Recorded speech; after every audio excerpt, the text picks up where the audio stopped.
kami to hiba ba wana ibi dan kona ba Palava House. Ibe nya le mi oni ho. Ibe vana mi oda ka ko iba wana program. Ye kwana mo to ya do ika overdrawing na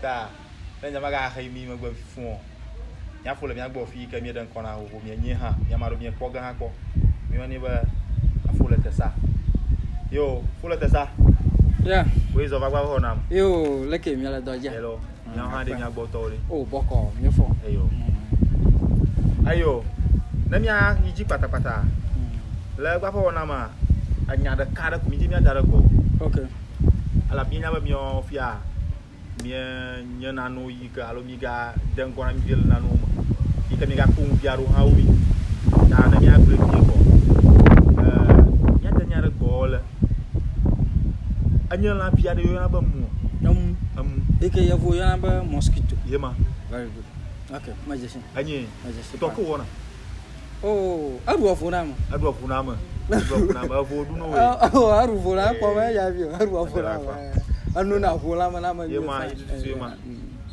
yepo ye be man ko na yo fia ma se maru no glomba afin komana jo na na wu jo fin koma jo oh okay makara jiba a denya masega ko oh nya tape masipa eni yejo ma jiba na denya mama na mi pie ku yo akpa yo le chamblema ikenya Mosquito ya blan la vovo ononyi alba ye dada jia okay togbi nko ele shenyam ipa ye fugbo ko nya emos tamu yo jiko emos enya ye fugbo nko uchoni aba togbi anko enya okay ka over chia over no hanu iklo to no hanu abaleke komyo ha mi ya hanu pa akunkoru ano ha ta amu oriba yo chu ahanu nko aha ka ono utono ahanu nko chon iko mu ba ya ifo nko nya kito yeah kito amu nya emosa amu kenya emosa ba cho hanu nko ba kito very good ta otono yomba Mosquito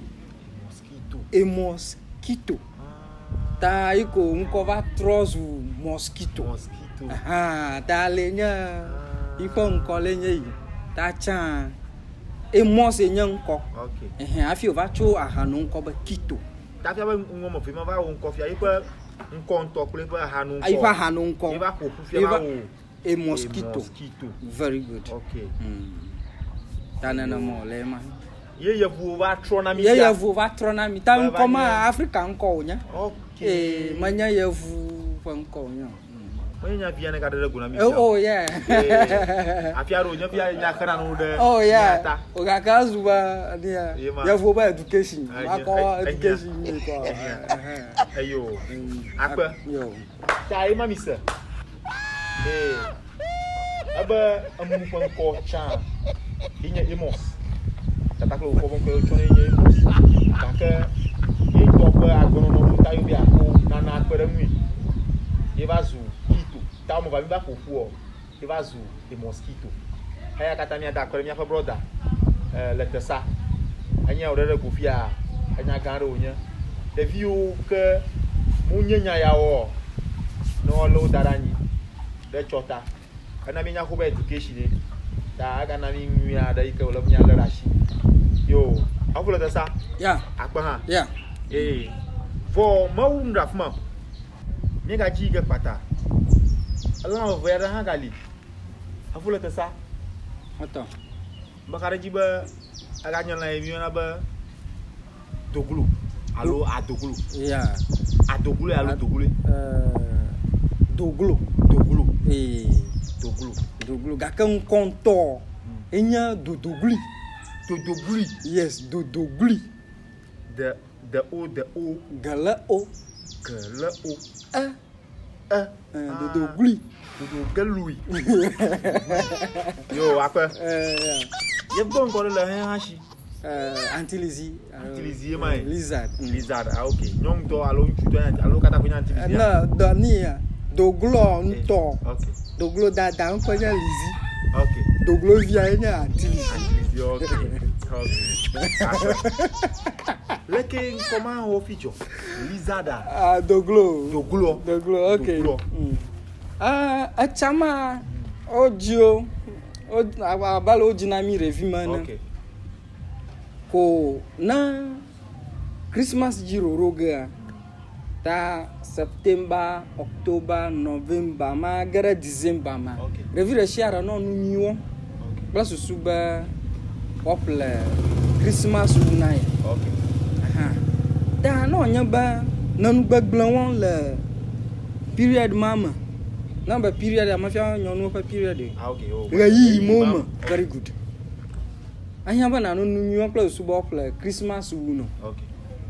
Kaka doglo gba anunyu owo odachima sanko hwiu adachima aga hwiu ajifodurani bla Ima. ogle na vuka ka ogba ifia December varo oto do ye chachancha adufuma domo davi gbo we mi va jolo jinana mia akple na kona mia mole na kona mia ai na kona mia ovaro doglo papa mo doglo na dogo yojo mupo doglo obia doglo dada ikenya antili now sister Lizzy doglo vienya antili Okay.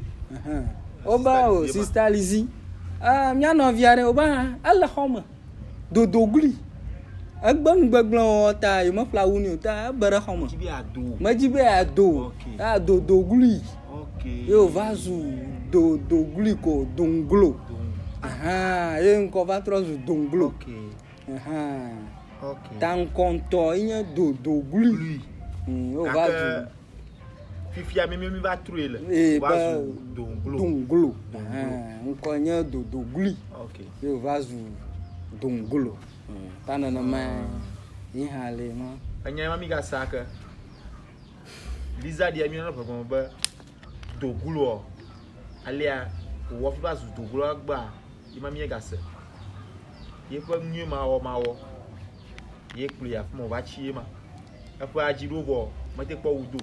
Ma ti odo lo komu. Ava do le ke. Do glui. Afu le sama ye ma. Oh, yitutu ma. Ma nye ku ma. Yitutu ma. Do glui. Do glui. An so so gande le nyam. Je bien son. Ba ka jiba mo sung le nyam. Akwana mi. Ka nyai adi chala shama vie mi aba. Ne ka to troga. Yo,